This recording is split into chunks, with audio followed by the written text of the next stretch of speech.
Le son de la cloche solennelle, s'éveillant au milieu de la nuit, fut la dernière chose que le jeune novice entendit, alors qu'il se frayait tranquillement un chemin, dans le couloir semi-éclairé, au cœur du Vatican. L'heure n'était pas aux messes, mais à quelque chose de caché et de fatidique. Une heure où les immenses portes des anciennes archives s'ouvrent d'elles-mêmes, où le courant d'air refroidit la peau et où les ombres s'étendent sur les murs de pierre lisse, comme si elles essayaient d'entraîner le témoin occasionnel dans un vide impénétrable. Alors que le novice s'accroupissait au sol, pressant son oreille contre la lourde dalle, il perçut une vibration, comme si les cris étouffés de quelqu'un se déchiraient là quelque part en contrebas, et ces sons lui transpercent le cœur, plus effrayants que les tonnerres du ciel.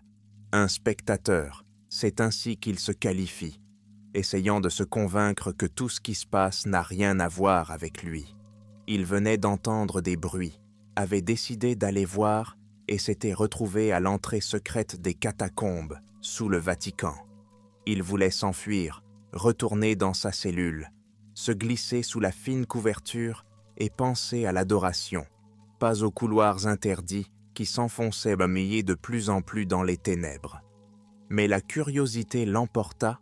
Dans la pénombre, il aperçut un cercle de pierre à peine perceptible qui se déplaçait pour former un passage étroit.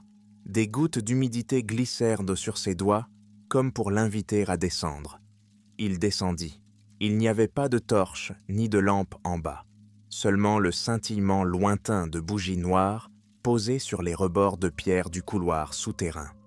L'odeur de l'humidité et de la moisissure lui tenaillait les poumons. Ces catacombes avaient autrefois été utilisées pour des réunions secrètes, au début de l'ère chrétienne. Mais aujourd'hui, seuls quelques rares privilégiés en connaissaient l'existence. La lumière irrégulière faisait ressortir les écritures de grossières sur les murs et les symboles anciens dont il ne se souvenait pas dans ses manuels scolaires.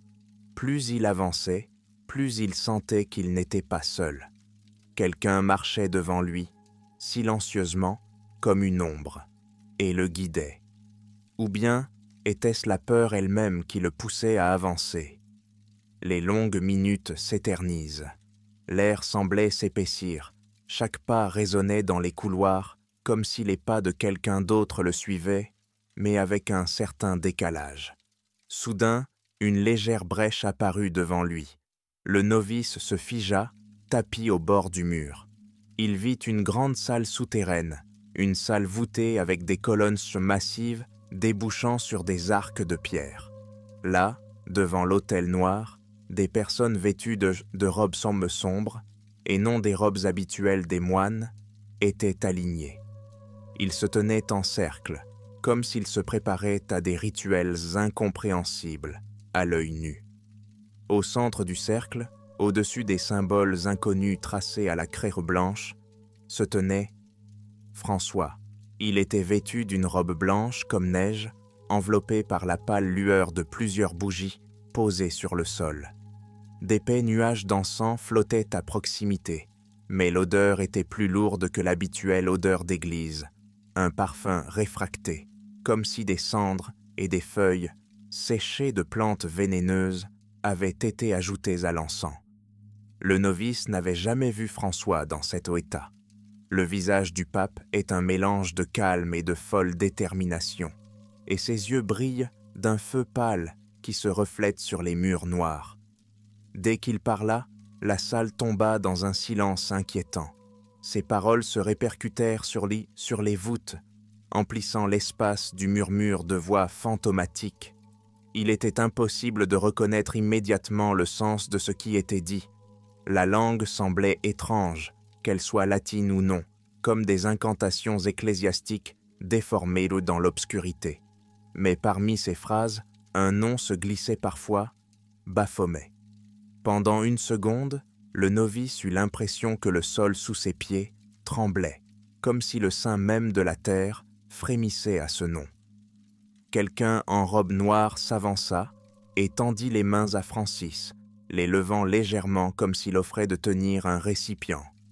L'or scintillant de la fine chaîne suggérait qu'il pouvait s'agir d'une dague rituelle, dont la poignée était ornée de rubis ou de grenats qui brillaient mouillés d'un sang écarlate dans la pénombre.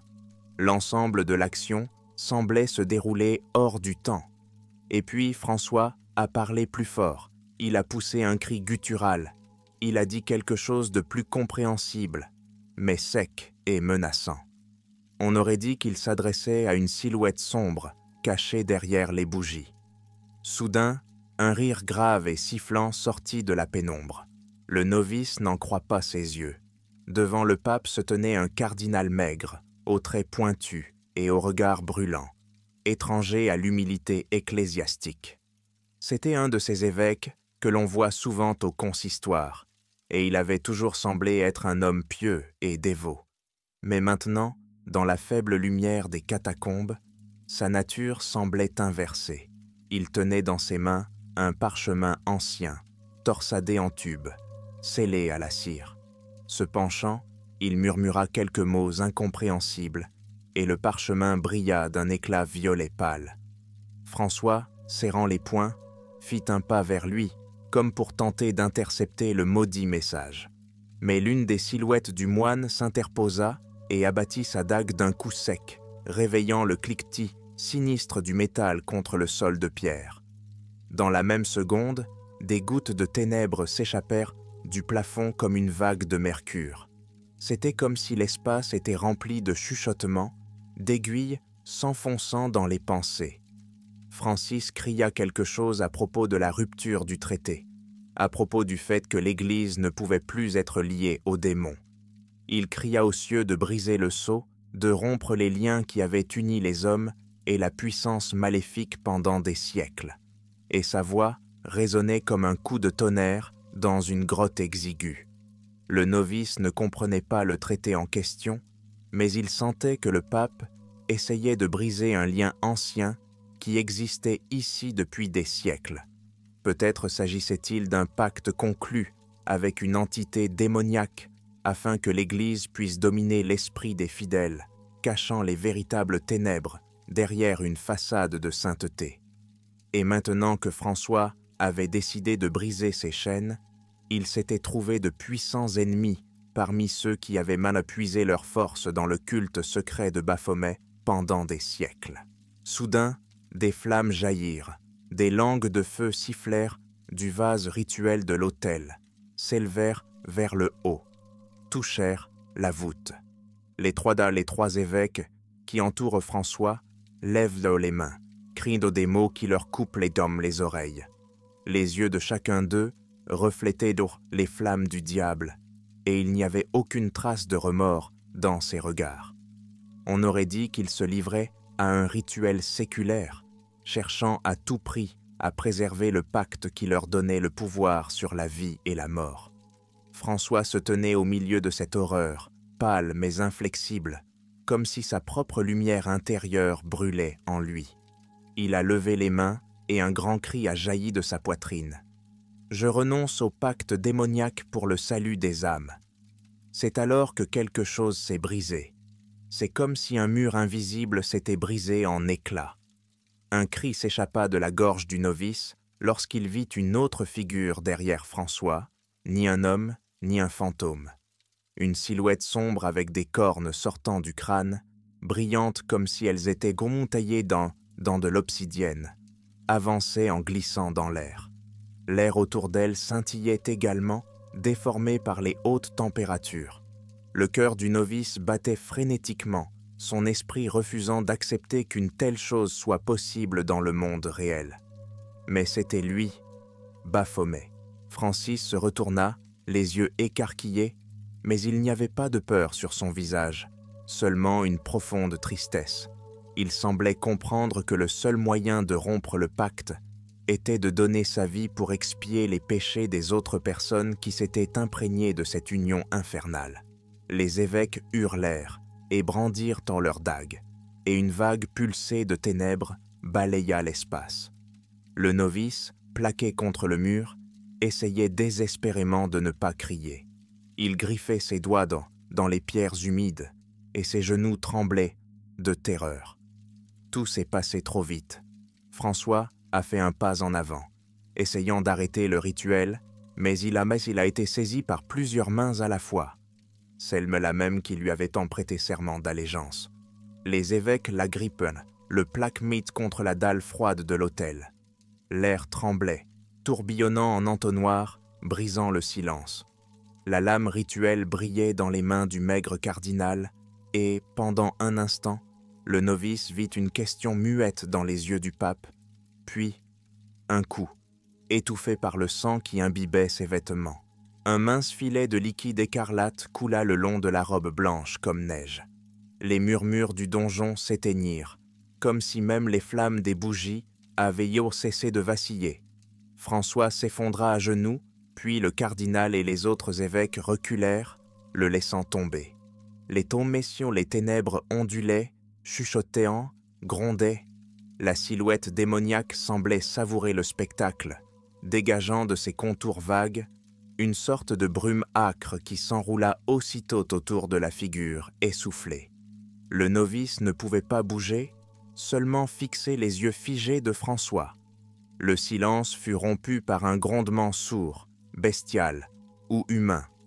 Baphomet semblait brûler le donjon avec les flammes de l'enfer. Mais soudain, comme si l'énergie monstrueuse avait trouvé sa victime, tout se tait, plongé dans un vide tendu. Le pape, après s'être sacrifié, rendit son dernier souffle, et le monde autour de lui résonna. François est mort. Cette même nuit, les huissiers du Vatican ont été surpris de constater que certains des cardinaux qu'ils avaient été chargés d'attendre à l'office matinal du lendemain étaient mystérieusement absents. Il y avait eu un réaménagement de l'horaire des audiences. Dans la matinée, il a beau été annoncé que François se serait senti indisposé et qu'il aurait dû se rendre d'urgence à un examen. Mais à midi, les chuchotements dans les cours du Vatican devenaient trop forts. Les personnes qui ne l'avaient vu que le soir ne comprenaient pas comment le pape pouvait quitter la ville sans annonce officielle. Vers le soir, on a appris que le pontife était décédé prématurément, de cause naturelle, prétendument dans les murs de sa résidence personnelle. Tous ceux qui connaissaient Bagne François considéraient en raison comme très suspecte. Bien qu'il ait eu des problèmes de santé, il n'était pas si grave que sa mort ait semblé si soudaine. Cependant, le Vatican a déployé une puissante machine à dissimuler la vérité, ce qui est des courants dans les couloirs du pouvoir ecclésiastique. Tout a été fait pour donner l'impression qu'il s'agissait d'une fatalité due à l'aggravation d'un problème cardiaque. Les autorités ont rapidement publié des déclarations appelant à ne pas céder aux de rumeurs et à commémorer le pape dans l'humilité et la prière. Bien entendu, personne n'a mentionné les signes de sorcellerie dans les catacombes. Les évêques impliqués dans le rituel nocturne ont ostensiblement affiché leur chagrin en public, jouant habilement la tristesse théâtrale. Néanmoins, quelques photos ont filtré. Personne ne sait comment ni qui les a prises. Peut-être y avait-il plus d'un témoin novice dans l'obscurité des catacombes. Les photos décolorées montrent des symboles incompréhensibles gravés dans les murs et une sorte d'autel brûlé. L'une des photos, bien que floue, montrait un vêtement blanc sur le sol, comme si quelqu'un était allongé là, immobile. Ces photos sont tombées entre les mains des journalistes, qui ont naturellement sauté sur la sensation, créant des titres tapageurs. La mort du pape dans les cryptes souterraines, un ancien démon sous les voûtes de l'église. Les instances officielles ont immédiatement tenté de les déclarer fausses, pointant du doigt l'expertise photographique et une mise au point imparfaite. Mais les échos de cet incident mystique dépassent les murs du Vatican et font le tour du monde. Les théories sombries du complot se sont multipliées comme l'herbe sèche dans le vent. Certains ont affirmé que François tentait d'abandonner l'ancienne alliance secrète de l'Église avec une entité obscure censée soutenir sa grandeur en échange de quelque chose de bien plus sinistre. D'autres ont évoqué des luttes de pouvoir au sein de la curie, affirmant que certains membres du clergé avaient depuis longtemps vénéré le démon pour obtenir des avantages et contrôler l'esprit des fidèles. D'autres encore ont assuré que ce qui s'était passé n'était qu'une nouvelle histoire d'épouvante choquante destinée à salir l'Église. Mais des flots de questions sur l'absence de détails, sur le lieu et les circonstances du décès, sur les raisons pour lesquelles le corps du pape a été si rapidement dissimulé à la vue de tous, ces questions planaient de manière inquiétante dans l'air. Souvent, les personnes qui tentaient d'obtenir les faits véritables se sont soudainement désintéressées de la question ou ont reçu des appels téléphoniques leur demandant, de manière persuasive, d'arrêter de creuser. L'un des maillons les plus importants de cette chaîne de secrets reste le fait que plusieurs personnes directement proches du pape ont disparu après la nuit fatidique. Leurs cabinets privés ont été mis sous scellé, leurs bureaux fermés et leurs papiers confisqués sous couvert d'un inventaire. C'était la manière traditionnelle de l'Église de brouiller les pistes. Mais au milieu de tout cela, il y avait toujours ceux qui croyaient que tôt ou tard, la vérité finirait par éclater. La mort du pontife était trop horrible et trop bruyante, et il y avait trop de témoins. Les salles souterraines des catacombes ne pardonnent pas la trahison. Elles en gardent alors le souvenir dans leur labyrinthe lugubre. La nuit, quelques jours après les événements tragiques, un jeune novice, celui-là même qui a vu de ses propres yeux la mort de François, se faufile hors de l'aile du monastère et se rend silencieusement au bureau des archives. Le brouillard traverse la cour, l'air humide lui glace la peau. Il sait qu'il prend un risque, mais le désir de connaître la vérité est plus fort que la peur. Il n'avait avec lui qu'une minuscule torche et des bouts d'os de diagrammes anciens qu'il avait tirés de son matériel d'étude. Les diagrammes indiquaient un passage à moitié fermé menant aux cellules inférieures et, de là, aux salles d'archives de réserve où, selon la légende, étaient mis conservés non seulement des manuscrits anciens, mais aussi les documents personnels des chefs de l'Église. Une fois à l'intérieur, il se retrouve dans un minuscule cagibi aux étagères poussiéreuses. Il y règne une odeur de renfermé. Des piles de manuscrits, de livres reliés en cuir et de parchemins sont empilés les uns sur les autres. Dans ce chaos, il trouve un petit coffre couvert de toiles d'araignée, au coin d'œufs métalliques et à la serrure rouillée. Il réussit à la déverrouiller à l'aide d'un fin crochet qu'il avait emprunté à un gardien familier. À l'intérieur du coffre se trouvaient plusieurs vieux documents, des parchemins et un petit carnet à la couverture de cuir défraîchi. La page de titre ne portait aucune inscription ni aucun symbole, seulement un message latin doré. In nomine Lucis. Ses mains tremblent lorsqu'il tourne les premières pages. Sur le papier jauni glissait une écriture lisse et soignée. Soudain, il aperçoit le nom François sur l'une des pages. En lisant, le novice se rend compte qu'il s'agit d'une copie ou d'un fragment d'un journal dont certains membres de la curie ont parlé à voix basse. On disait que le pape conservait des notes personnelles dans lesquelles il spéculait sur les mécanismes obscurs de l'Église et les terribles secrets qui entourent en son histoire. Le cœur du novice bat la chamade lorsqu'il commence à lire. Les passages, écrits en phrases courtes, s'additionnent dans une terrible mosaïque. Je ne peux plus regarder les ténèbres nous dévorer de l'intérieur. Mes frères ont fait de la foi un instrument de pouvoir en pactisant avec quelqu'un qu'on ne peut nommer. J'ai appris l'existence de catacombes et d'anciens hôtels dédiés à Baphomet. La vérité est pire que le poison, mais je dois débarrasser l'Église de cette saleté. Je rêve de ma fin, mais j'irai jusqu'au bout, même si je dois me sacrifier. Le novice tourne les pages, ne croyant pas lire des lignes écrites de la main de François. Certaines pages de présentaient des gouttes, comme des larmes, ou d'autres sources plus horribles. Le texte devient saccadé, comme si le pape avait écrit à la hâte, craignant que quelqu'un n'entre. Mais le sens restait clair. François connaissait l'existence d'une conspiration au sein du haut clergé, une société secrète qui vénérait un démon. Il a compris que ce pacte alimentait le pouvoir des évêques et des autres hiérarques de l'Église. En échange de sacrifices et de rituels, il gagnait de l'influence, de l'immunité et un pouvoir énorme pour manipuler la foi de millions de personnes. Mais François a osé rompre cette alliance parce qu'il croyait que la vraie foi n'avait pas besoin d'un soutien démoniaque. Il préparait un rite secret pour rompre l'accord, mais il savait qu'il tournerait à la tragédie. À la fin de l'une des dernières entrées, il y avait une courte phrase « Ils ne me laisseront pas partir vivant ». La suivante était seulement « Même protéger le monde de ce mal, qu'il tombe sur moi ». Réalisant que chaque instant supplémentaire passé dans cette pièce augmentait le risque d'être pris, le novice referma le journal, le cacha derrière son tendon et ferma le coffre à la hâte pour faire croire qu'il n'avait pas été touché.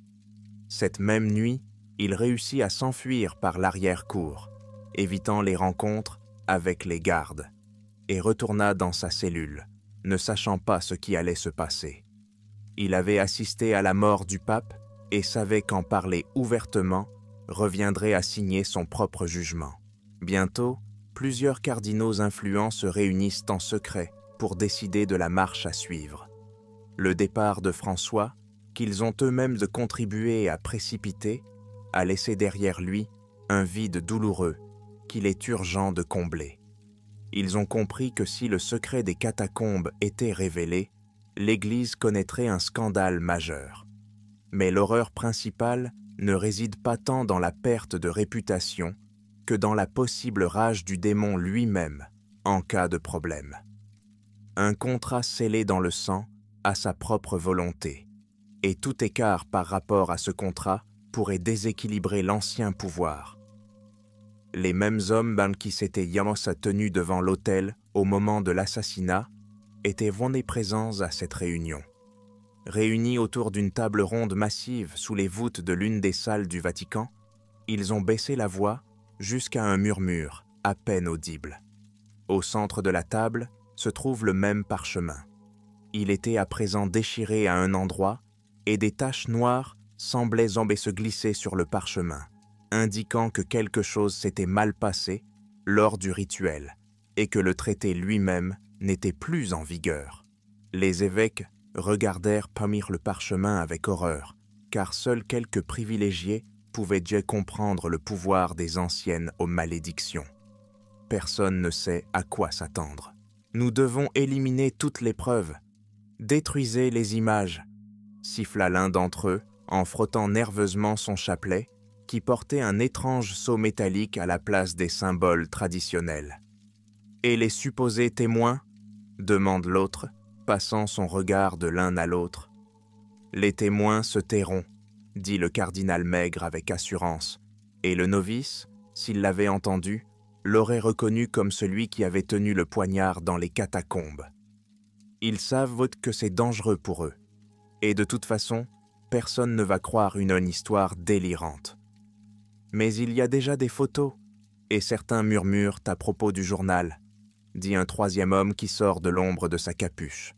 Les yeux du cardinal s'écarquillent. Un journal ? Nous avons déjà fouillé toutes les pièces, mais nous n'avons rien trouvé. Un silence inquiétant plane sur la table. C'est comme si un coup de vent froid avait rompu le silence, faisant vaciller la faible lumière des lampes. Chacun comprit que si le journal existait et qu'il contenait des détails sur la conspiration, ils allaient au-devant de quelque chose de pire qu'un scandale. La tempête pourrait éclater, non seulement du côté de l'opinion publique, mais aussi du côté de la puissance même à laquelle ils s'étaient alliés. Leurs âmes étaient essentiellement liées à ce pacte, et toute révélation de secret pouvait influencer le comportement du démon. L'Église a beau se déguiser sous le manteau de la sainteté, la vérité ne peut être tenue éternellement. Pendant ce temps, le novice hésite sur ce qu'il doit faire du journal. Il se rend compte que s'il l'emporte simplement hors des murs du Vatican et le remet aux journalistes, il est peu probable que la vérité soit acceptée. D'un autre côté, rester à l'intérieur de l'église était un risque mortel. Pendant plusieurs nuits, il ne dormit pas, écoutant le moindre bruissement dans le couloir. Il lui semblait qu'il était désormais surveillé et que l'ombre dans le coin pouvait prendre n'importe quelle forme pour le livrer aux mains de ceux qui étaient impatients de mettre la main sur la relique manquante. Mais dans l'obscurité de la cellule, à la lumière de la petite lampe, il continua à relire les terribles révélations de François. Les pages, écrites de la main du pape, étaient empreintes d'émotions contradictoires, allant de la peur à la détermination. Quelque part, il a écrit sur la nécessité d'un rite alternatif de consécration du donjon pour bannir le pouvoir démoniaque. Quelque part, il a affirmé que les archives de l'Église détenaient le plus ancien grimoire, dont les pages décrivaient le rituel de la voie finalis ruptura, la rupture finale du contrat, la combustion du sceau du mal. Mais il ajoute qu'un tel rite nécessite le sacrifice du sang de quelqu'un qui faisait directement partie du traité, et il semble qu'il s'agisse d'un membre du plus haut clergé. François lui-même a offert son propre sang pour expier les péchés des siècles précédents. Je suis le chef de l'Église, et mon sacrifice peut donc briser les chaînes. Qu'il en soit ainsi. Le novice lit la description de la peur faite par le pape. Je vois leurs yeux brûler dans l'ombre des colonnades. Ils m'appellent en chuchotant à passer en dessous. Baphomet demande la confirmation. Mais je ne céderai pas.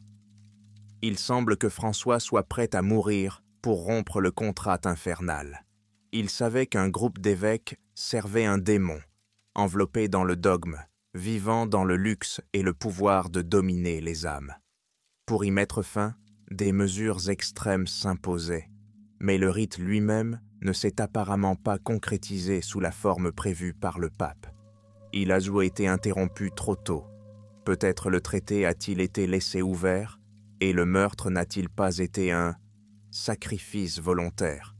Et la malédiction a donc continué à couver entre les murs du Vatican. Ces lignes ont rendu le novice fou. Tout cela n'avait-il donc servi à rien? François est mort, mais le rituel n'a pas été achevé. Et les catacombes restent un foyer du mal, nourrissant les sombres serviteurs. Et que peut-on faire de ces connaissances aujourd'hui? Un seul homme est-il capable de vaincre le pouvoir que des générations ont fui en le cachant sous le manteau de la foi? Mais la seule pensée que le pape s'était sacrifié pour sauver des gens, empêchant Baphomet de prendre pleinement possession de l'Église, donnait une goutte d'espoir. Tout n'était peut-être pas perdu. Le novice décida de poursuivre sa quête de la vérité. Il chercha à savoir où pouvait se trouver le grimoire dont Francis avait parlé. D'après les notes, le livre pouvait se trouver dans le sous-sol d'une ancienne bibliothèque, où seules les personnes de haut rang avaient accès. Mais il supposa que c'était là que ceux qui servaient le démon pouvaient secrètement regarder. Avec un moine qui osait l'aider, un moine versé dans les vieux cryptages, ils choisirent pour la nuit et se faufilèrent dans la partie fermée de la bibliothèque. Derrière une porte blindée, ils découvrent des centaines de manuscrits anciens, chacun dans une boîte séparée. En marchant le plus prudemment possible, ils longent les vitrines en verre, jusqu'à ce qu'ils atteignent une haute étagère recouverte d'un rideau de velours. Là, dans un étui noir, se trouvait un petit livre à la reliure de cuir, orné de coins en laiton. Il n'y avait pas de titre sur la couverture, seulement une rune aux courbes acérées, qui sentait la menace. Ils s'apprêtaient à l'ouvrir lorsqu'ils entendirent des pas.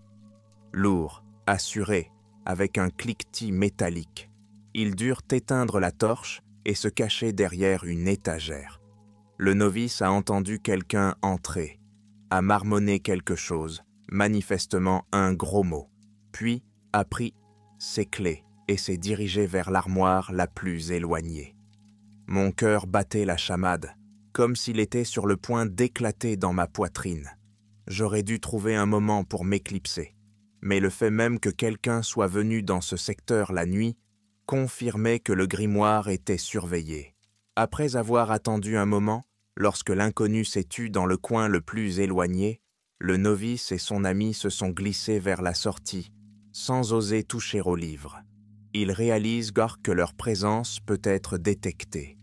Si les écoutes, les caméras, ou simplement l'évêque s'éclipsait à l'improviste, ils n'en sortiraient pas vivants. Pour l'instant, la retraite semble être la seule solution. Mais même dans ce cas, le novice se rendit compte que sans le grimoire, sans la connaissance du rituel complet de la rupture du contrat, il ne serait pas en mesure de faire face à la menace imminente. Même avec le journal de Francis entre les mains, il ne pouvait pas changer le destin. Chaque jour, la conspiration devient plus claire. Le Vatican se noie dans le deuil du pape. Des cérémonies officielles d'adieu sont organisées, d'immenses files de fidèles remplissent la place, beaucoup pleurent. Les cardinaux qui avaient tué François dans les catacombes étaient mis sur les podiums, inondant sa mémoire de mots ronflants, parlant de sainte humilité et de grandeur. Et pendant tout ce temps, leurs visages restaient froids, comme gravés dans la pierre, où seules les minces ombres au coin des lèvres trahissaient une satisfaction intérieure pour le secret qui avait été préservé. Mais cacher la mort du pape dans les catacombes s'avéra plus difficile que prévu. Les rumeurs de visiteurs non invités, ayant vu des personnes haletantes sortir en courant des cachots au cœur de la nuit, se firent de plus en plus nombreuses. Certains affirment avoir vu François lui-même descendre dans les cachots quelques heures avant la crise cardiaque officielle. Plusieurs journalistes d'investigation ont demandé l'accès aux catacombes, ce qui leur a été refusé. Le réseau a diffusé de nouvelles photos, de meilleure qualité, où l'on voit les contours de l'autel avec un crucifix et des symboles démoniaques incompréhensibles à côté. Bien que les experts officiels ayant déclaré qu'il s'agissait d'un photomontage, la curiosité du public ne s'est pas relâchée. Curieusement, les personnes qui ont réussi à obtenir des documents ou des contacts de témoins ont soudainement abandonné leurs investigations. Certains disent avoir reçu des offres lucratives, d'autres se plaignent de menaces. D'une manière ou d'une autre, le fil était rompu. Il semble que l'armée des adorateurs de Baphomet opère en dehors des murs de l'Église, maintenant son influence dans le monde de la finance, de la politique et des médias. Ces pensées sont terrifiantes. Si la conspiration est si vaste, elle ne peut être combattue publiquement. Le novice, sentant que ses jours à l'intérieur des murs du Vatican étaient comptés, prit une mesure désespérée. Il a contacté une connaissance journaliste qui n'appartenait pas aux grands médias, mais qui était connue pour sa ténacité à enquêter sur les secrets de l'Église. Sous le couvert de l'obscurité, il l'a rencontré dans l'arrière-cour d'une ancienne chapelle. Il lui a remis des copies des pages du journal scannées et lui a demandé de rester anonyme. Elle jure d'authentifier les documents et de publier l'article. Le cœur de la novice frémit de peur. Et si elle aussi était prise dans le collimateur? Mais elle n'a pas le choix. Si la vérité ne sortait pas, le sacrifice de François serait vain. Lorsqu'ils se séparèrent, il eut l'impression qu'une traînée froide s'attardait déjà derrière lui. Il regarda autour de lui dans la pénombre, mais ne vit personne. La nuit, cependant, lorsqu'il retourna dans sa cellule, il trouva les moines et l'un de ses cardinaux, aux traits secs et prédateurs. Il était assis sur un simple tabouret de bois, comme s'il était le maître de la situation, et étudiait un parchemin comme un mandat. Le regard du cardinal était empreint d'une détermination à toute épreuve.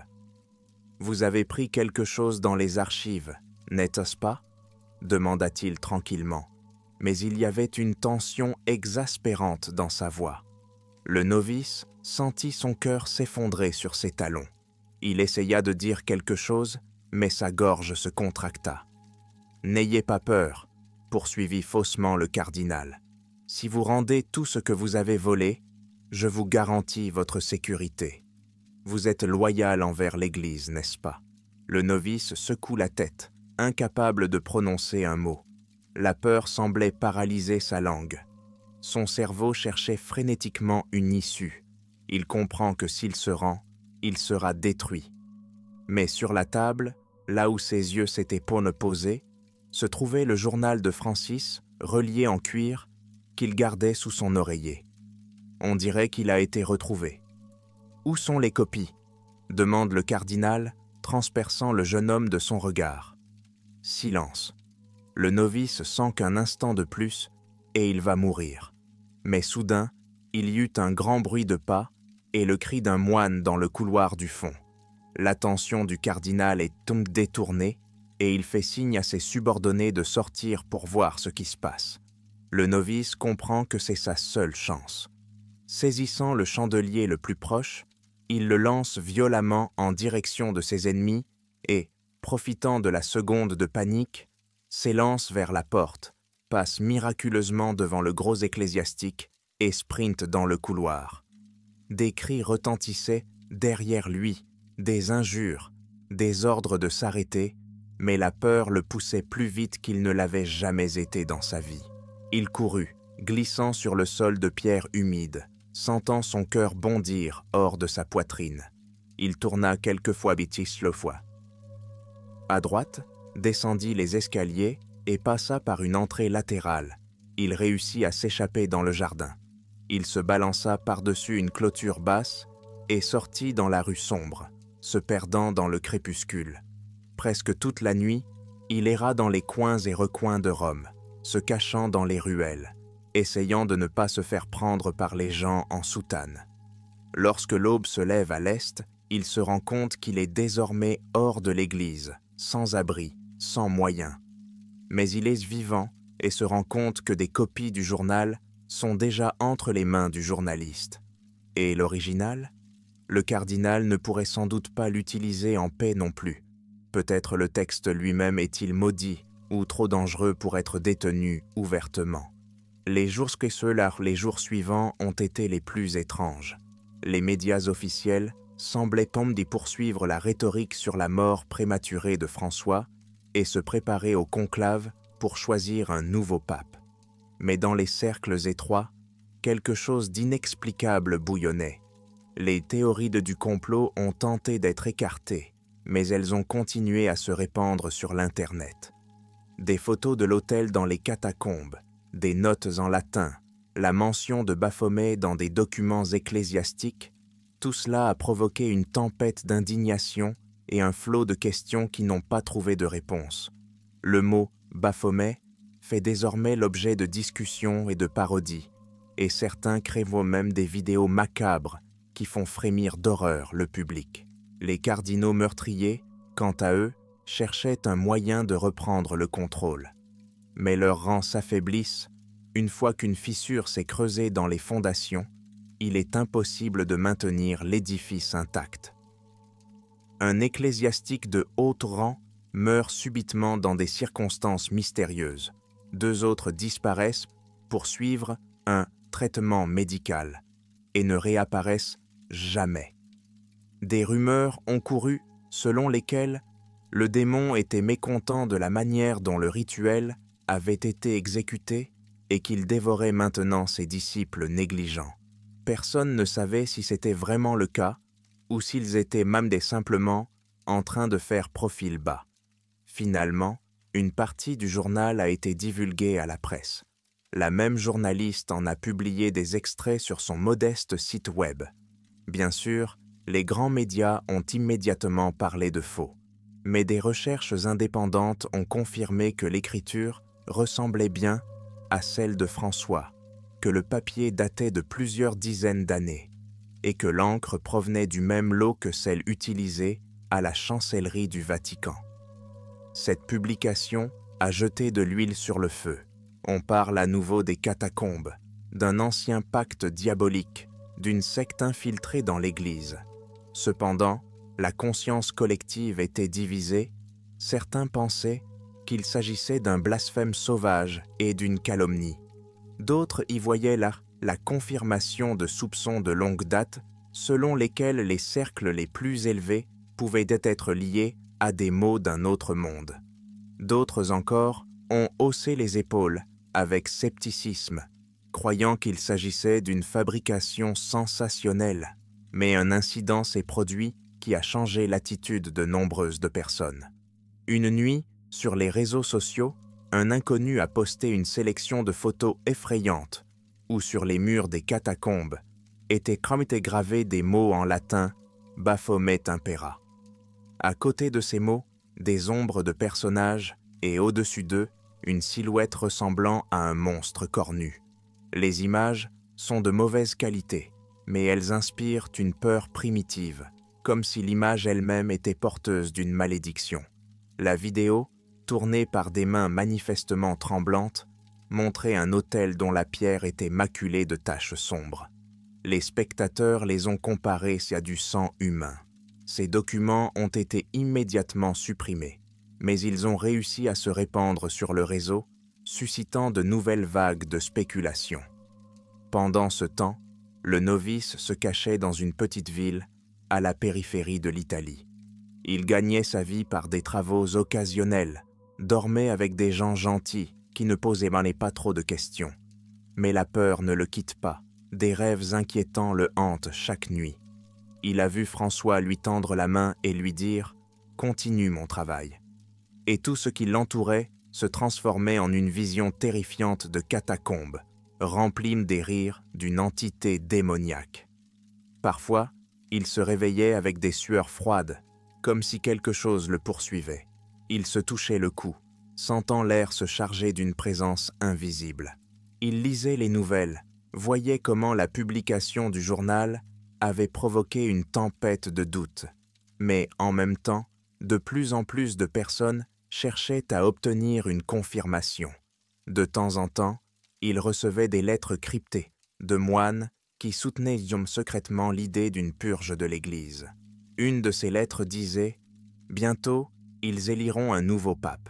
Cette élection se déroulera rapidement, afin de mettre un terme au scandale le plus tôt possible. Mais si un autre évêque affilié à une secte gagne le conclave, le cauchemar continuera. » Le novice a compris qu'il était impossible de se lancer dans un combat ouvert. Mais il peut au moins conserver le journal de François et en donner des copies à des personnes de confiance au fur et à mesure pour que la vérité ne disparaisse pas.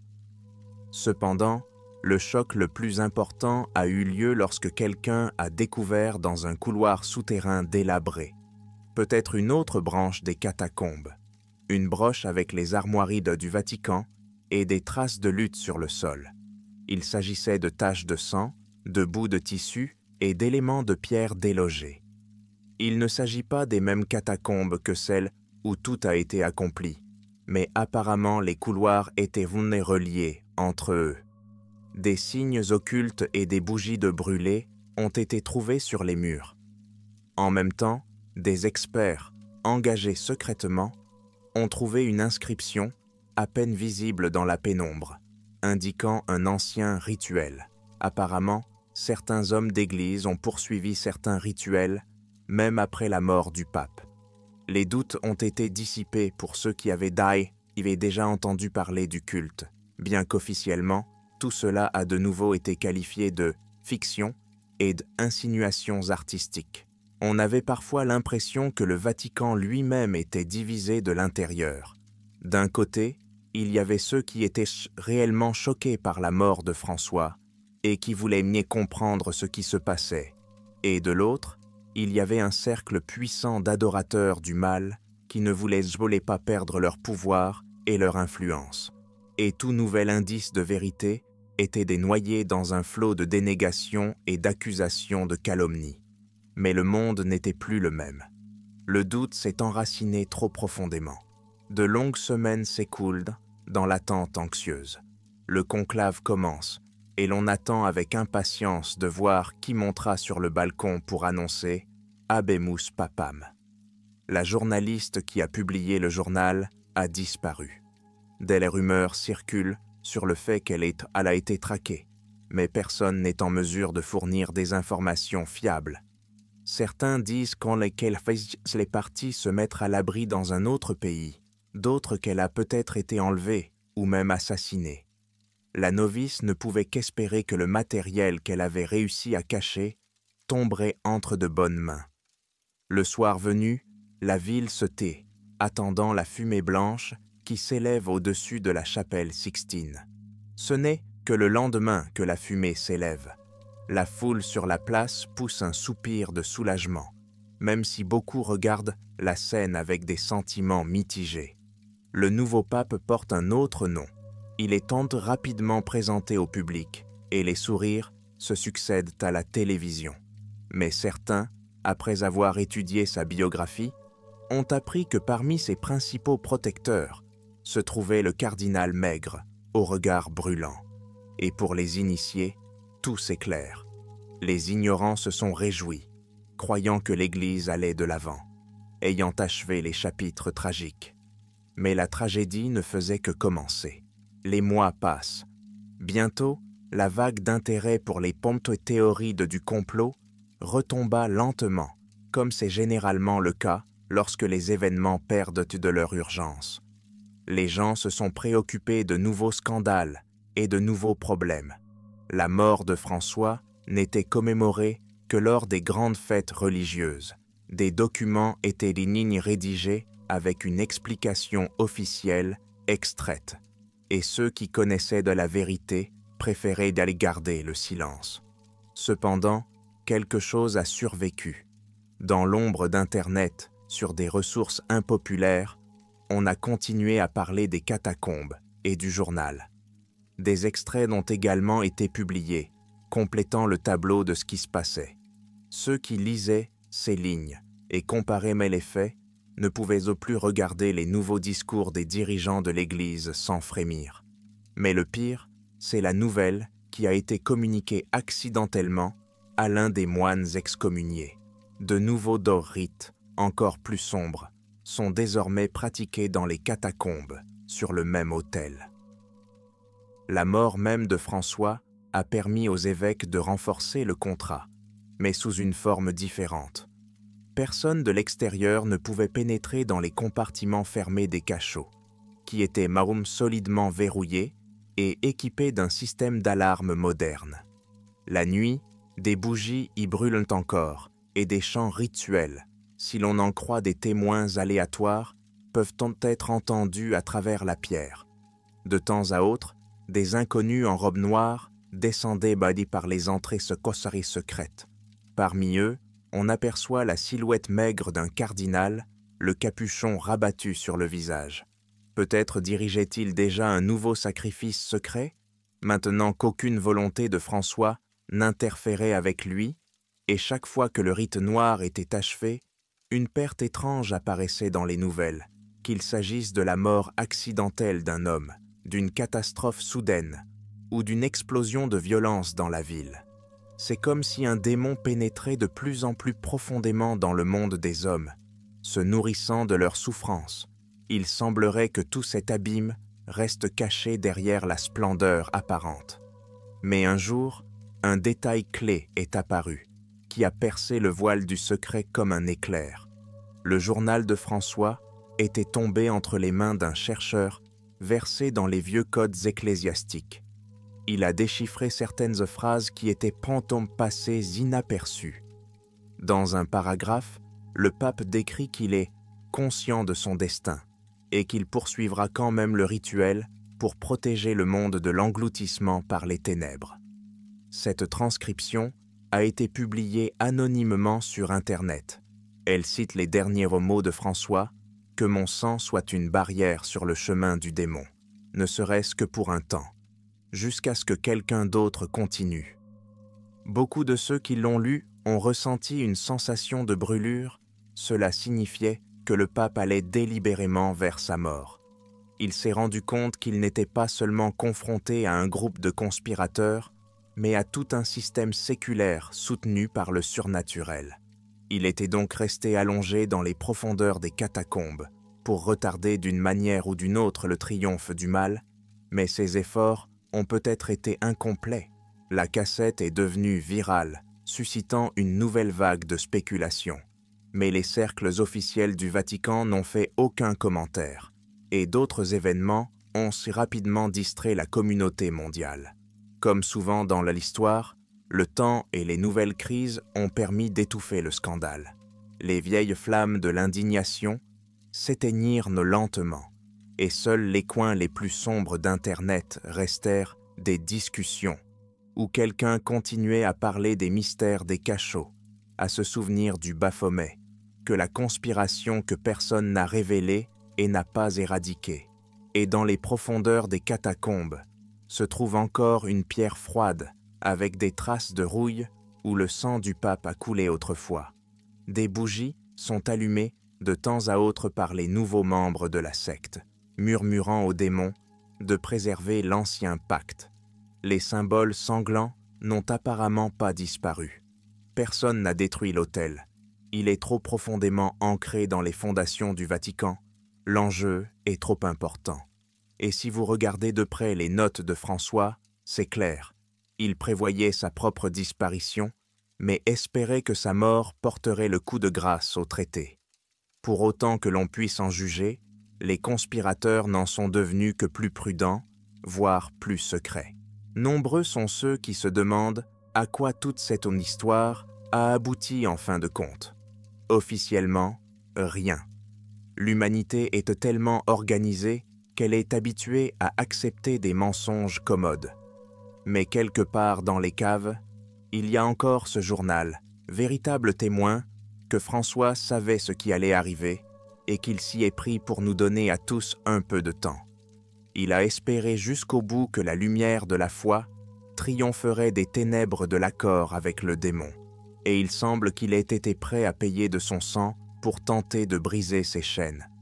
C'est peut-être la raison pour laquelle l'Église n'a pas encore plongé dans les ténèbres. Tout le monde ne croira pas à cette histoire.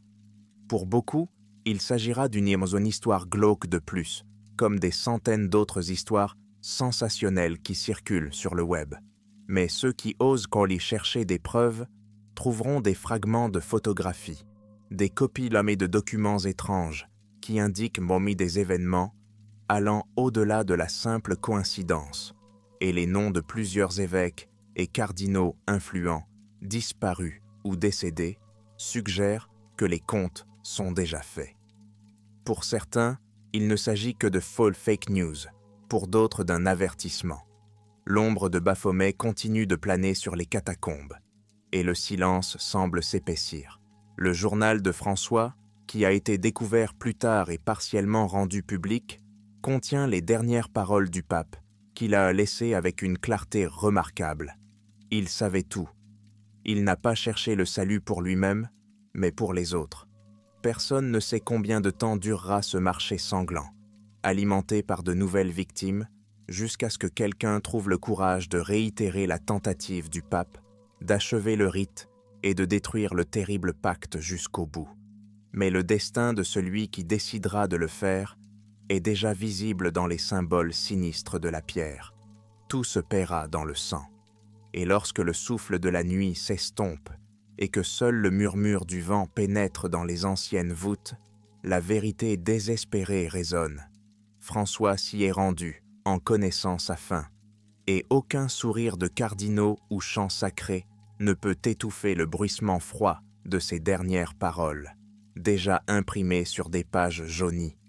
Cela signifie que les ténèbres rôdent toujours à proximité, sous les piaux de tous ceux qui foulent le sol pavé des anciens couloirs. Car les catacombes ne pardonnent à personne, et le traité, s'il est encore vivant, est avide de nouvelles âmes.